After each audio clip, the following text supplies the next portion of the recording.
अस्सलाम वालेकुम। ये स्टूडेंट्स देखिएगा, ये सवाल आया हुआ हमारे पास ऑटम 2015 में है रेक्टिफिकेशन का, लेकिन साथ में हमारा प्रॉफिट एंड लॉस अकाउंट का कॉन्सेप्ट भी चेक कर रहा है। रिक्वायरमेंट देखिएगा, कहता है compute the correct net profit. अब उसने रेक्टिफिकेशन एंट्रीज नहीं मांगी, सस्पेंस अकाउंट नहीं मांगा, कहता है सिर्फ मुझे प्रॉफिट रेक्टिफाई करते हैं। लेकिन इसको रेक्टिफाई करने के लिए हमें रेक्टिफिकेशन तो आनी चाहिए और प्रॉफिट एंड लॉस अकाउंट का कॉन्सेप्ट भी आना चाहिए। इंट्रोडक्टरी पैराग्राफ देखिएगा, कहता है the accountant of Salim limited has made the following adjustment for the year ended June 30th 2015 in arriving at the net profit of rupees 15.5 million। तो चलिए net profit लिख देते हैं, इसको लिखते हैं अनएडजस्टेड प्रॉफिट। ठीक है जी, इट्स 15.5 मिलियन, 15,500,000। ठीक है जी, ये है मेरे पास अनएडजस्टेड प्रॉफिट। प्रॉफिट है तो ये क्रेडिट इन नेचर है। अब इसमें ऐड क्या करेंगे हम? ऐड करेंगे हम क्रेडिट और लेस क्या करेंगे? डेबिट। और हमारे पास नीचे क्या आ जाएगा? एडजस्टेड प्रॉफिट आ जाएगा, जो कि हमसे पूछा गया नेट प्रॉफिट एडजस्टेड। ठीक है जी। अब इसको समझने से पहले तो चलिए आइए हम trading and profit and loss account को थोड़ा सा समझते हैं। ठीक है, trading and profit and loss account में हमारे पास कितने हेड्स ऑफ अकाउंट्स हैं? देखिएगा, sales number 1, net sales number 2, ठीक है, purchases number 3, carriage inward number 4, carriage और सारे एक्सपेंसेस ही हैं 5। We have 5 heads of account and 6 is income statement. हमारे पास 10 हेड्स ऑफ अकाउंट्स होते हैं, जिसमें से देखिए 1 2 3 4 5 अच्छा परचेज रिटर्न्स भी हैं। 6 हेड्स ऑफ अकाउंट्स हमारे पास कहाँ पे आ रहे हैं? Trading and profit and loss account में। बैलेंस शीट में क्या आते हैं? Assets, liabilities, capital and drawings. 4 heads हमारे पास बैलेंस शीट में आते हैं। सेल्स का हमें पता है, इसकी नेचर क्या है? क्रेडिट। सेल्स रिटर्न की नेचर क्या है? ये डेबिट हेड है। Purchases, opening stock debit, purchases debit, carriage inward debit, purchase return credit, closing stock credit, other incomes credit, और यहाँ पे जितने भी एक्सपेंस हैं these are also debit in nature. ये हमें पता है। ठीक है, हेड्स ऑफ अकाउंट्स का। अब सवाल देखिए, सवाल देख के हम इसको इंशाल्लाह यहाँ पे प्लेस करके सॉल्व करते हैं। पॉइंट नंबर 1 में क्या कहता है? कहता है while preparing the financial statements opening stock of 1.5 million was included as 5.1 million. 1.5 million था, लिख कितना दिया? 5.1 मिलियन। ठीक है जी, चलिए मैं साथ में लिख भी देता हूँ समझाने के लिए। लिखा जी, थाउजेंड्स में राउंड ऑफ कर रहा हूँ, 5.1 लिख दिया, लिखना था 1.5, गलत कर दिया। ओके, ये गलती की। आगे कहता है the error was timely identified, time से ही आइडेंटिफाई हो गया, and the accountant reduce the value of closing stock by 3.6 million. उन्होंने क्या किया? क्लोजिंग स्टॉक को रिड्यूस कर दिया है 3.6 मिलियन से, कम कर दिया है। यानी इसको क्या किया? उन्होंने डेबिट कर दिया। गलत किया सही किया? गलत किया भाई। ओपनिंग स्टॉक ज़्यादा लिखा गया था, ओपनिंग स्टॉक को कम करना चाहिए था। उन्होंने गलती से क्या कर दिया? क्लोजिंग स्टॉक को कम कर दिया है, तो डबल एरर कर दिया इन्होंने। अब हम कैसे ठीक करेंगे? पहली बात, हमारे पास ओपनिंग स्टॉक ज़्यादा लिखा हुआ है, डेबिट ज़्यादा लिखा हुआ है। इसमें से अगर मैं 1500 माइनस करूं तो मेरे पास आता है 3600। इतनी अमाउंट से देखिए मेरा ओपनिंग स्टॉक डेबिट अमाउंट ज़्यादा लिखी हुई है। इसको ठीक करने के लिए मुझे क्या करना पड़ेगा?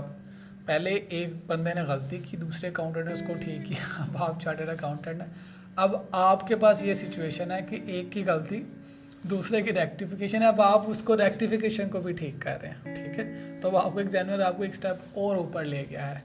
उसको पता कि आप चार्टर्ड अकाउंटेंट बन रहे हैं, आपसे ऊपर कोई भी अकाउंटेंट नहीं है। तो उसने पहले तीन लेयर्स बनाए। पहले आपको अकाउंटिंग करनी सिखाई, आपको अकाउंटेंट बनाया, फिर आपको सीनियर अकाउंटेंट बनाया, रेक्टिफिकेशन करनी सिखाई कि अगर आपको जूनियर अकाउंटेंट गलती करेंगे तो आप उसको रेक्टिफाई करेंगे। अब कहते हैं नहीं, अब आप क्या है, चार्टर्ड अकाउंटेंट हैं, ठीक है, एक अकाउंटेंट ने गलती की, दूसरे ने ठीक की, अब आप अल्टीमेटली इसको ठीक करेंगे, ठीक है। ये है सिचुएशन। अब देखिएगा ओपनिंग स्टॉक था 1500, लिखा गया 5100, 3600 से कम करना चाहिए था, नहीं कि उन्होंने क्लोजिंग स्टॉक अकाउंटेंट सामने कम कर दिया, दो गलतियां कर दी।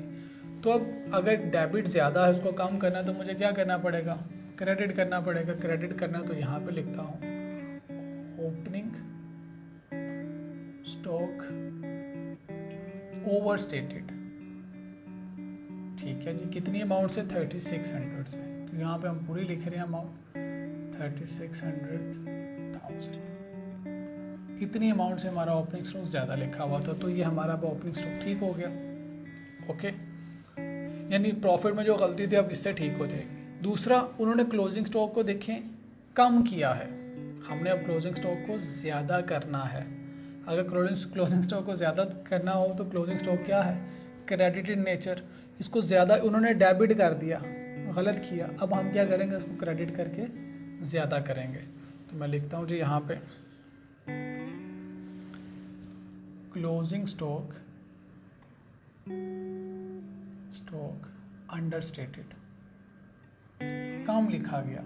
कितनी अमाउंट से काम किया उन्होंने जी, 3600 से काम किया, तो मैं 3600 यानी 3.6 मिलियन से ज़्यादा कर देता हूँ, ठीक है। तो अब मैंने दोनों अकाउंटेंट्स की गलतियाँ ठीक कर दी। पहले जो उन्होंने रेक्टिफिकेशन जो गलती की मैंने वो भी ठीक कर दी। 3.6 मिलियन से ओपनिंग स्टॉक कम लिखा था, देखिए मैंने उसको ज़्यादा कर दिया, ठीक है। ओपनिंग स्टॉक ज़्यादा लिखा गया था तो क्रेडिट करके काम करना था, देखिए मैंने क्रेडिट किया, इसलिए मैंने क्रेडिट में लिखा है। अब क्लोजिंग स्टॉक कम लिखा गया था, अब उसको ज़्यादा करना है। क्लोजिंग स्टॉक ऑलरेडी क्रेडिट है, इसको ज़्यादा करना है तो मुझे फर्दर क्रेडिट करना पड़ेगा, देखिए मैंने कर दिया, ठीक है। तो हमारे एग्जामिनर ने हमें यहाँ पे ही बच्चों को जाए रखा कि डेबिट अमाउंट है, अब उसको क्रेडिट कर दिया, वापस कैसे जाना है, क्रेडिट अमाउंट उसको डेबिट कर दिया, वापस कैसे जाना है। आपको trading and profit and loss account का कॉन्सेप्ट पता होना चाहिए, आपको हेड्स ऑफ अकाउंट्स का पता होना चाहिए कि वो डेबिट इन नेचर है, क्रेडिट नेचर है। अब वो पता है तो फिर बेसिक अकाउंटिंग का कॉन्सेप्ट कि increase in debit, increase in credit, तो ये बेसिकली बेसिक कॉन्सेप्ट्स को प्रॉफिट एंड लॉस अकाउंट और रेक्टिफिकेशन ऑफ एरर में उसने आपसे टेस्ट किया, ठीक है। नेक्स्ट देखिएगा जी, सेकेंड एडजस्टमेंट पे आइएगा। कहता है goods purchase worth 550,000 were recorded in sales journal. The error was rectified by reducing sales by 550. अब ये जो सेंटेंस है थोड़ा सा एम्बिगुअस है, एग्जामिनेशन में ये परेशान कर सकता है। कहता है द एरर वाज रेक्टिफाइड, कि एरर को ठीक कर दिया गया। आगे साथ में बताता है बाय रिड्यूसिंग सेल्स बाय 550, और सेल्स को भी 550 से कम कर दिया गया, ठीक है। पहले क्या किया गया, 550 से लिख दिया गया सेल्स, ठीक है। फिर क्या किया गया, 550 से कम कर दिया गया, तो सेल्स तो ठीक हो गई, लेकिन ये परचेजेस थी, क्या परचेजेस रिकॉर्ड हुई या नहीं, क्या परचेजेस को ठीक कर दिया है या नहीं कर दिया। अब कहता है एरर रेक्टिफाइड, इसके बारे में बताया, परचेज के बारे में खामोश है कि उसको ठीक किया है कि नहीं। तो हमारे पास दो ऑप्शन है, या तो हम ये समझे कि उसने परचेजेस को नहीं रिकॉर्ड किया तो हम यहाँ पे डेबिट में जाके परचेजेस को रिकॉर्ड कर लें, या दूसरी ऑप्शन ये है कि हम ये अज्यूम करें कि उसने परचेजेस को भी ठीक कर लिया हुआ है, ठीक है, क्योंकि उसके बारे में खामोश है। तो हमारा जो आई कैप एग्जामिनर है उसने जो अपने सोल्यूशन में इसको सॉल्व किया है, उसने ये नीचे एक लाइन लिखी है, एज्यूम करता है कि हमारा ये जो परचेजेस वाला एरर है ये रेक्टिफाइड हो चुका हुआ है। इस सिचुएशन में हम भी उसकी तरह एक लाइन लिख सकते हैं कि error of purchase have been rectified, ठीक है। अगर हम ये कहें सेल्स को उसने ठीक कर दिया है, परचेजेस की हमने अजम्पशन लिख दी कि ये भी ठीक हो गया, तो अब हमें क्या करना है, सिर्फ इसको इग्नोर करना है, ठीक है।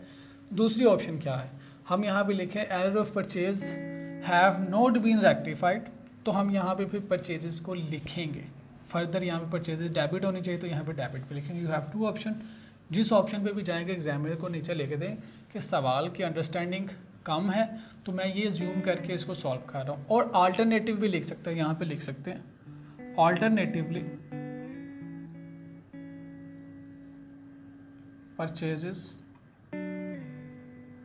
Purchases can be increased by कितनी अमाउंट है जी 550। ठीक है जी, एग्जामिनर को दोनों बता दिया, नोट नंबर 1 नोट नंबर 2, एक ट्रीटमेंट जो किया और अल्टरनेटिव जो हो सकता था वो भी बता दिया। अब आपने जो भी ट्रीटमेंट किया एग्जामिनर आपका क्वेश्चन को बिल्कुल ठीक कर देगा। ठीक है जी, नेक्स्ट देखिएगा।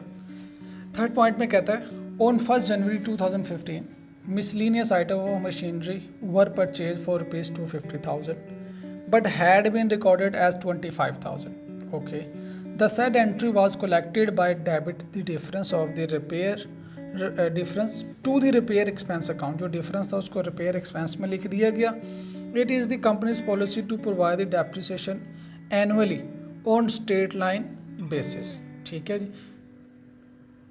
25,000 रुपये से ओके। उन्होंने क्या किया, जो ऑलरेडी हुआ हुआ पहले वो ट्रीटमेंट देखते हैं। एक्सपेंसेस में डेप्रिसिएशन लिखी गई, डेप्रिसिएशन, और एक्सपेंसेस में रिपेयर्स लिख दिए गए। डेप्रिसिएशन कितनी लिखी गई 25,000 लिखा उन्होंने, इनटू रेट इज़ 10% इनटू 6/12। 6/12 क्यों, देखिए कब से कब तक किया जी डेप्रिसिएशन,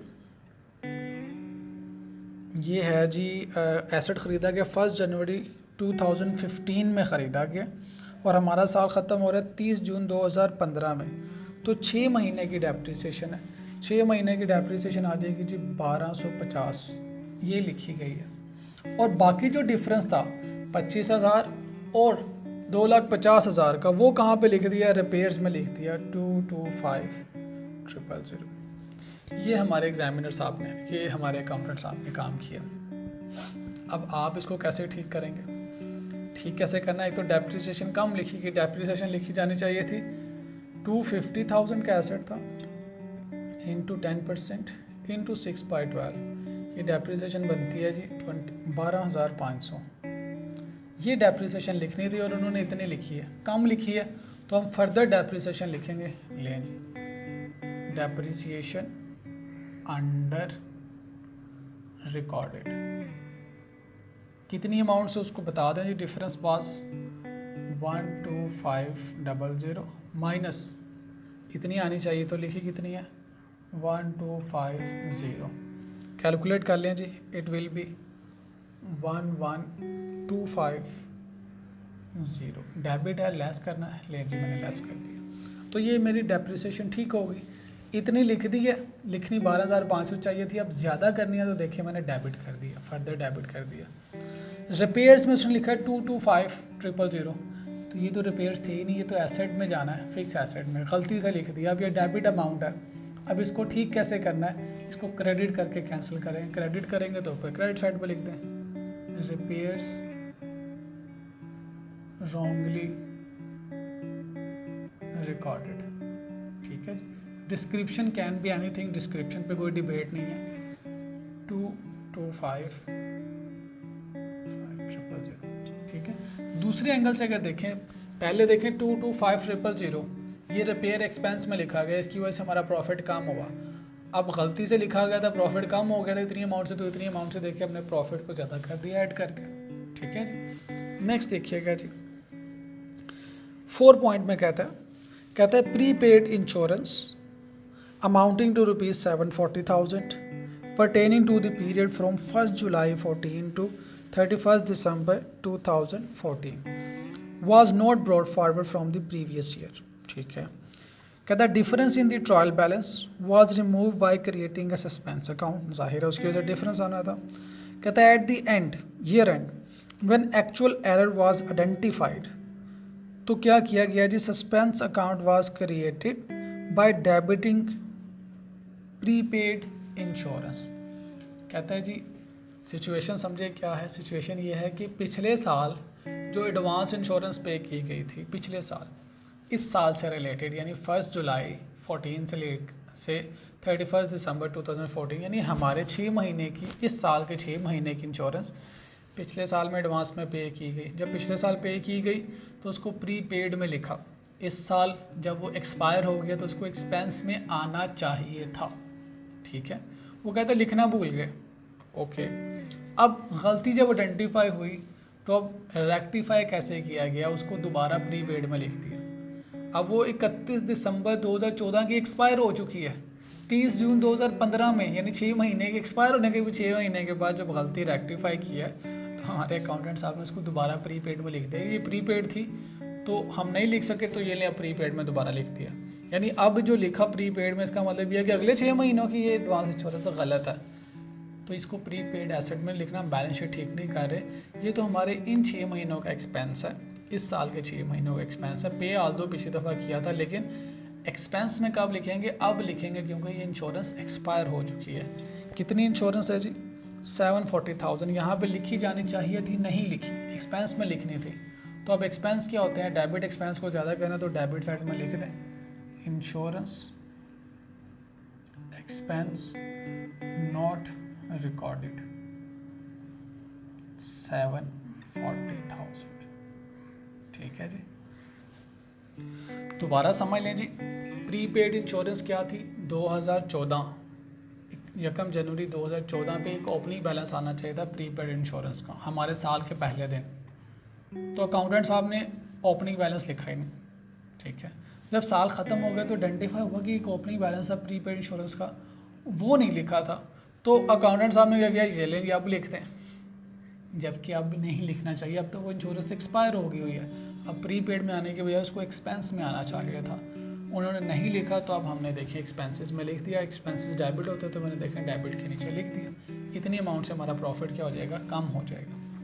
नेक्स्ट देखिएगा जी, कहता है purchase return to a supplier amounting to ₹400,000 was not recorded. नहीं रिकॉर्ड किया परचेज रिटर्न को। कहता है the error was rectified by debiting the supplier account and crediting the suspense account. The balance in the suspense account was included in the current liabilities। Purchase return नहीं लिखी। क्या है जी purchase return? ये देखिए जी, ये है परचेज रिटर्न। क्रेडिट अमाउंट एक लिखनी चाहिए थी, नहीं लिखी, तो अब लिख दें, ये लें परचेज रिटर्न। परचेज रिटर्न कितनी अमाउंट है जी? इट्स 400,000। ये लें जी 400,000। सस्पेंस अकाउंट का क्या करना है वो उसने बताया नहीं, वो अगर कहता तो हम सस्पेंस अकाउंट भी बना देते। तो ये थी जी हमारी रेक्टिफिकेशन। अब देखें, उसने आपको तीसरे लेवल पे बना दिया। उसके सवाल की सिचुएशन को समझ के खुद को उस जगह पे रखें, फिर इस सवाल को फील करके सॉल्व करें। You are the senior chartered accountant, और अब आपने अपने नीचे वाले सारे अकाउंटेंट्स की जो गलतियाँ हैं वो रेक्टिफिकेशन कराई। रेक्टिफिकेशन को फिर अब आप सेकेंड टाइम रेक्टिफाई कर रहे हैं। ठीक है जी, अब इसको टोटल करें।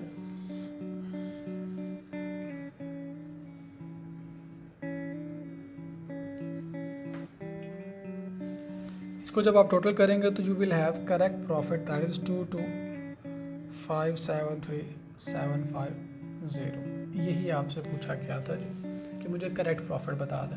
तो जब भी आपको प्रॉफिट कैलकुलेट करने के लिए कहा जाए कि ठीक प्रॉफिट बताएं, अपने जेल में ये trading and profit and loss account का नक्शा रखा करें। समटाइम आपको एग्जामिनर सिर्फ यहाँ तक रोक देता है ग्रॉस प्रॉफिट ठीक कर दें, समटाइम ये भी कह सकते हैं ग्रॉस प्रॉफिट भी ठीक करें, नेट प्रॉफिट भी ठीक करें। तो ये जो मैप है, ये जो फॉर्मेट है, इसमें जो हेड्स ऑफ अकाउंट्स है उसकी मूवमेंट आपको पता होनी चाहिए कि गलती क्या की, अब उसको ठीक कैसे करें।